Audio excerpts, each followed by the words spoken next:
बस यही सोचने लगे। उसी समय इनका प्राणांत का समय आया। मृग का बच्चा भी कहीं से घूमते फिरते आ गया।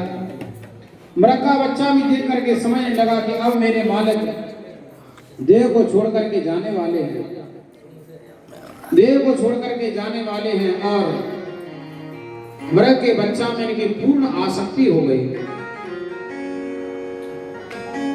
पूर्ण आसक्ति हो गई। तो अंत यामती सागति, अंत में उनका भरत जी का देह अवसान हुआ, लेकिन उनकी जो जन्म मिला वो मृग योनि में ही उनको जन्म मिला। क्योंकि आपने भजन पूजन कितना ही किया हो, लेकिन अंत में यदि कहीं अंत में आपकी गति मति बिगड़ गई, अंत भला तो सब भला, इसलिए सब कहते हैं।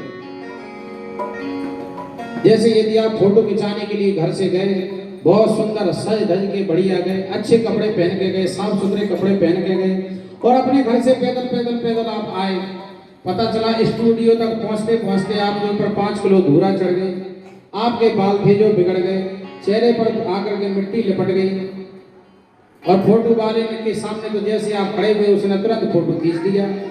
उसने आपको फोटो दिखाया तो आप उसमें भूत जैसे लगने लगे, और आप उस पर नाराज होने लग जाओगे, हम तो घर से बहुत सुंदर सज धज के आए थे, ये तुमने कैसा फोटो खींचा है। उसने कहा भैया मुझे नहीं है पता तुम घर से कैसे आए थे, लेकिन मेरे कैमरे के सामने तो तुम ऐसे ही हो, इसी तरीके से आए थे।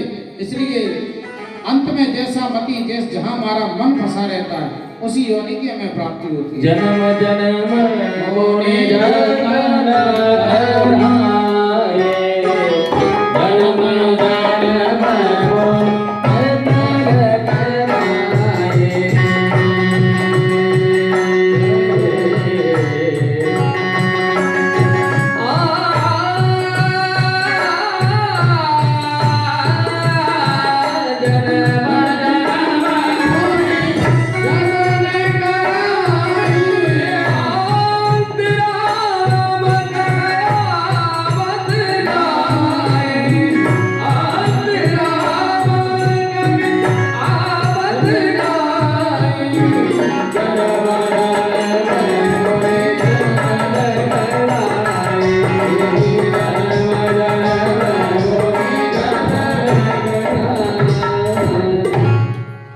जन्म जन्म मुनि जतन कराए, अंतराल कहे आओ, अंत भला तो सब भला।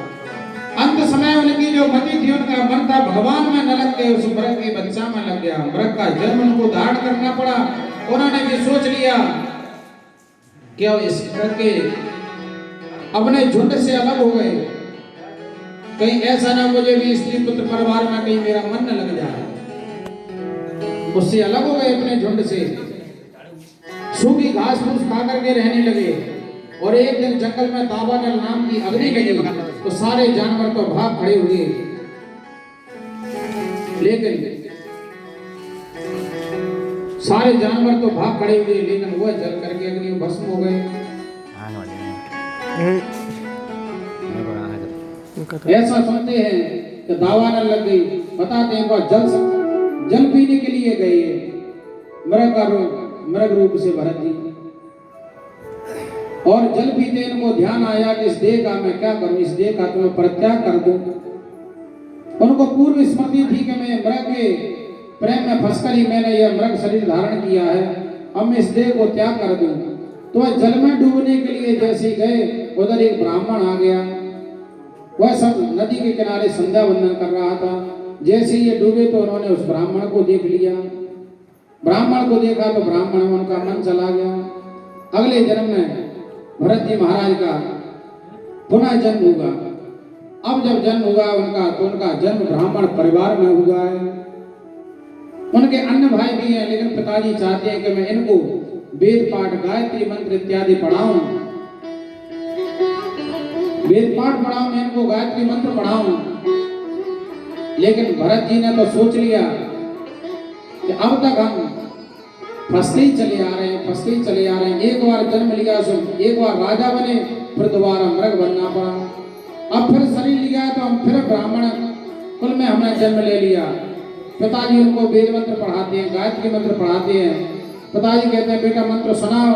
वो कहते हैं पिताजी जब तक आपने मंत्र पढ़ाया तब तक तो इस दिल में 10 चूहे घुस गए। पिताजी यहाँ से 20 चींटी निकल गई।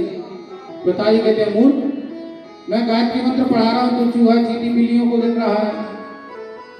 उनको सब घर वालों ने घोषित कर दिया ये तो निरा वज्र का मूर्ख है, ये तो जड़ है जड़, इसलिए उनका नाम रख दिया जड़ भरत। बोली जड़ भरत जी महाराज की जय। कालांतर बन के माता पिता भी खत्म हो गए। उनके भाई लोगों ने, भाई कौन किसको रखता है, उनकी भाभियों ने कहा कि ये घर पर पड़ा पड़ा खाता रहता है, अरे कम से कम इसकी खटिया खेत में डाल दोगे तो कम से कम 2-4 बीघा जमीन तो रखी रहेगी। लेकिन जैसे उनको खेत पर भेजा तो खेत पर भी उनका तो वही काम है, राम की चिड़ैया राम के राम के चिड़िया राम को खेत, हमारी चिड़िया भरे भरे खेत, हमारी चिड़िया भरे भरे खेत।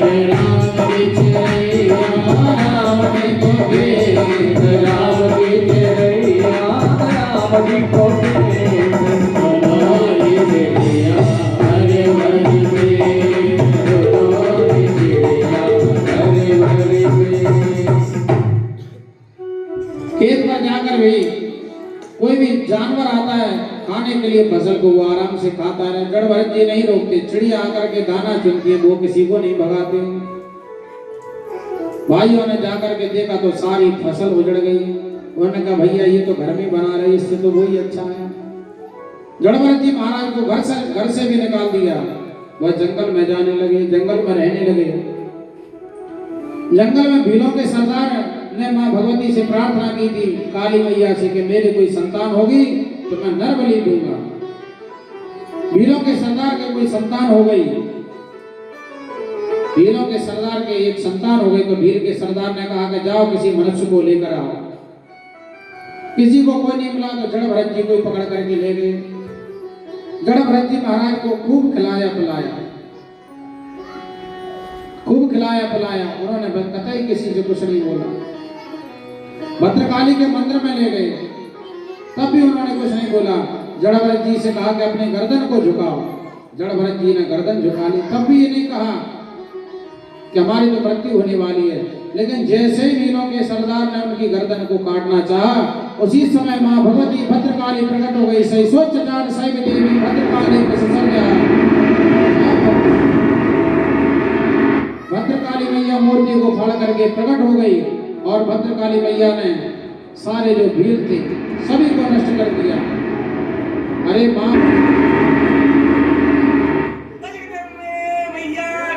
जय। मैया ने सभी को मार दिया। अरे मैया बलि तो लेती है, मां बलि लेती है, लेकिन मां दुष्टों की बलि लेती है, भक्तों की थोड़ी। सोनित बीज हरे, अरे मैया बलि चाहती है लेकिन दुष्टों की बलि चाहती है, मां भक्तों की बलि थोड़ी।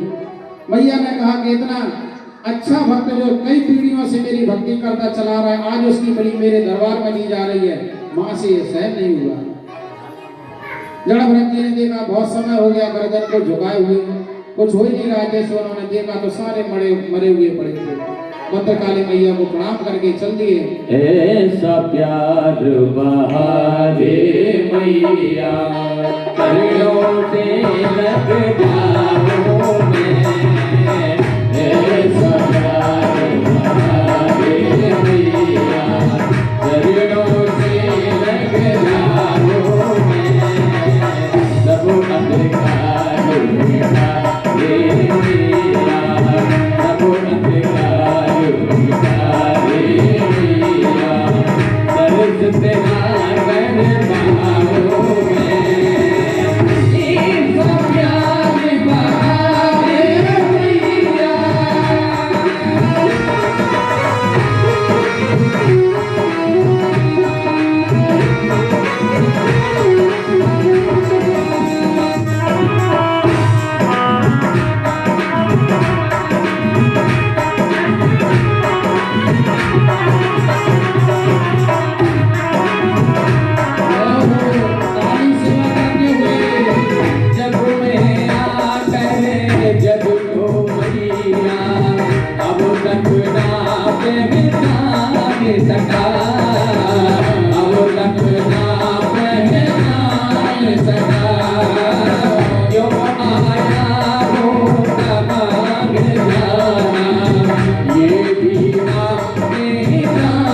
सका